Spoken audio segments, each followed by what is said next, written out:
Let's get more analysis now on these developments. We're joined live from our Johannesburg studios by Dr. Alfredo Tjiurimo Hengari, the head of Foreign Policy and African Drivers Program at the South African Institute of International Affairs. Dr. Tjiurimo, thanks for joining us. So these developments in the AU, Kenya, Zimbabwe and now Uganda, would you take them to be an act of defiance by Africans against the West?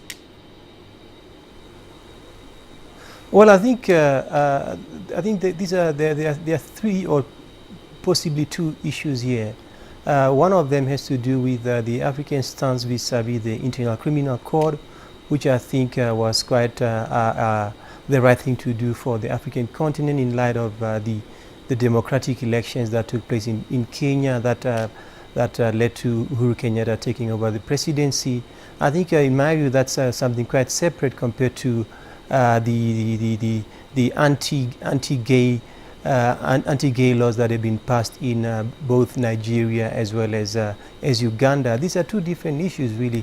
I don't think that the anti-gay laws really speak to necessarily Africa taking a stance against the West. I think these are issues that are driven by domestic considerations, and of course, in light of the human rights consequences of those decisions, the international community, or let me say the West rather, would obviously take exception to some of those laws. And what kind of economic impact should we expect following Uganda's decision to adopt this anti-homosexuality law?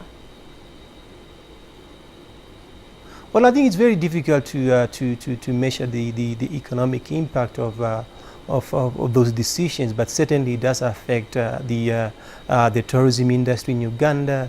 It also does affect some of the most vital social development projects that are being sponsored by some of the Western countries, in particular the Nordic countries, which have been investing heavily in some of the social sectors on the African continent. It also at a broader level, create unnecessary strains in the relations between the West and the African continent, in particular these two countries. And is it not hypocritical that sometimes the West does look away when other violations happen on the continent, but move in swiftly when some rights are seen to be trampled upon? Well, I think it's also important to underscore the view that the West will not be speaking on every issue in Africa.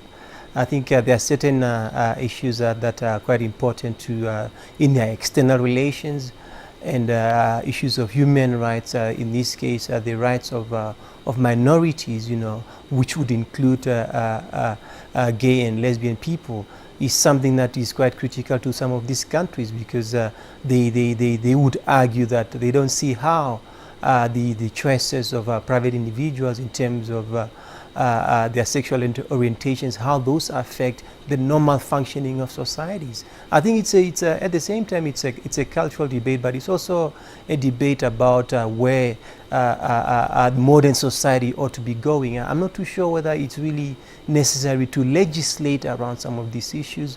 I'm not too sure how those type of legislation would create better society. I don't think that the challenge is really there. The challenges that Africa is facing are somewhere else, and I think it's also perhaps also important to mention that most of these African countries, including Nigeria and Uganda, they've committed to important charters on human rights. So I think the debate is possibly one that should be located in that framework, as opposed to looking at this issue as African countries standing square against the West. All right, Dr. Alfredo Tjiurimo Hengari, thanks very much for those insights.